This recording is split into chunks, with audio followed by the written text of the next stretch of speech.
There's been such a wave of violence, what seems like a rise in violence against women and girls just this year alone. Homicides globally affect us all. They affect women, men, children. It's just a heartbreaking reality.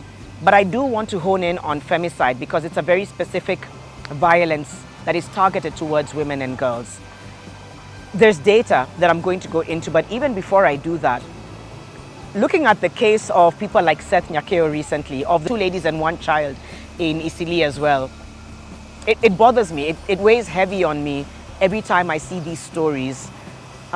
Just the same way it's weighed heavy on us when we saw the number of protesters that died during the protests in June. All these young men who just had so much life ahead of them. And we are, I think, in many ways living in very brutal times, very uncertain times, very unsafe times. I want to challenge lawmakers to think long and hard about the countries they want their citizens to live in, because I don't know that that's been done enough. Let's take a look at femicide at a glance. Globally, every single day, 137 women and girls are killed by a family member or intimate partner in the world. This is according to the UN Global Database on Violence Against Women. More than 50,000 femicides recorded each year. Can we have a quick look at countries? I'm just going to read 3 because I have a lot of data here, and I'll try and put this up on a link that you can look at. South Africa. Every 8 hours, a woman in South Africa is killed by an intimate partner. That's according to the South Africa Police Crime Statistics Report of 2021-2022. Mexico. 3 women are murdered daily. In 2023, Mexico recorded approximately 1,072 femicides, and that's according to Femicide in Mexico, the Silent Crisis Report by the UN in 2023.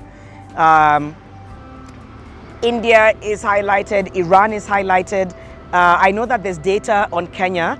Organizations like Odipodev and Usikimye and End Femicide KE should have some existing data that you need to check out that gives a Kenyan context. I have talked about inequality so much, and I will never get tired of talking about it because, as I've said time and time again, the moment a certain person is seen as less than, number 1, it comes back to affect all of us. Number 2, it makes that person so much more susceptible to harmful practices, to harm, basically. If you see me as a woman, and the stereotype for me is that I shouldn't be as vocal as I am, I should be quiet, I should be seen and not heard, I should be somebody who is subdued and doesn't really deserve to have the kind of jobs or opportunities that men have. These are very basic stereotypes about women. If you see me as that, and then you're mad at me, or I've done something that upsets you, it's fair game what you do to me. Because remember, you weren't as important anyway, were you? So I'm gonna hit you, I'm going to trigger alert, I'm going to rape you, or I might kill you. That thought process is what is driving the numbers of sexual assault, violence, and murder, because you've already formed a belief around me and about me that means that whatever happens to me doesn't really matter. Another thing that I find extremely frustrating is the fact that because perpetrators are not held accountable, because reporting and the justice process is in many ways compromised or corrupt, it sends a message that nobody feels like they're going to be caught. So it keeps happening. I remember watching a documentary earlier this year that highlighted 9 families in the United Kingdom, all of whom had lost a daughter or a sister in their life. And they talked about the fact that all of these women they had lost in their lives were as a result of intimate partner violence.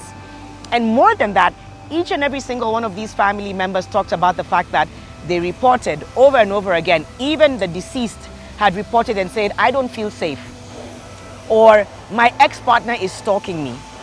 And they would be asked things like, but if they're your partner, if they're your ex-partner, you can't just have a conversation. Or they would be told that your level of stalking is what we will term as medium. All those women died.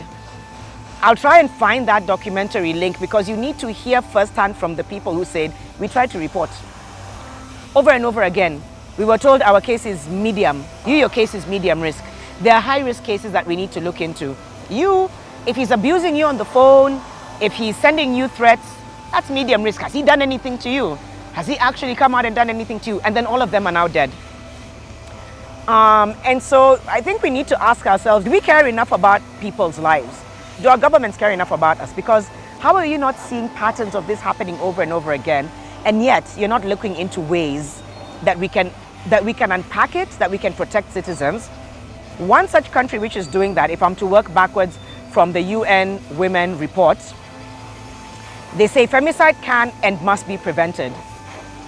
One innovative practice with the potential to enhance necessary reforms are in-depth multi-stakeholder reviews of gender-related killings of women and girls. These often involve families and social networks of victims with the aim of improving institutional responses and preventing future killings. Institutional responses, because the institutional responses we have are poor or not as urgent to look into it. And I don't want to diminish law enforcement. Globally, we've also had a lot of people brought to justice. But stalking and harassment and violence is not treated with the severity from a lot of the people who talk about it, and that way it leads to an extreme ending. In one place in New Zealand, for example, the Family Violence Death Review Committee conducted an in-depth review of family violence-related killings to better understand the context, help-seeking behavior, and agency responses. They recorded 320 family violence deaths between 2009 and 2020. 56% were women and girls. And then it kind of showed the most vulnerable, Maori, women, children, and people with disability, who are often unfairly assigned responsibility for their circumstances from the way they are portrayed in case records. I want to give credit to this specific committee in New Zealand that is saying, okay, if we want to address this issue, we need to unpack it. We have the family and social network of the victims who can take us through what happened. How did it lead to this girl or woman being murdered? We can take a look at the institutional response. How did they respond when you went to them, maybe initially if there was a threat or at the time of the murder? Then what happened in the courts? How did the case end? Was the perpetrator arrested, jailed, or not? If so, why? And if not, why?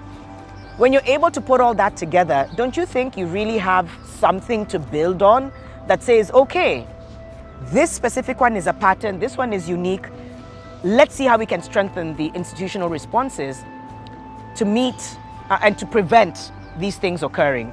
I'm going to put this on my link, the link in my bio, so that you're able to, or in the link below, you do the reading for yourself.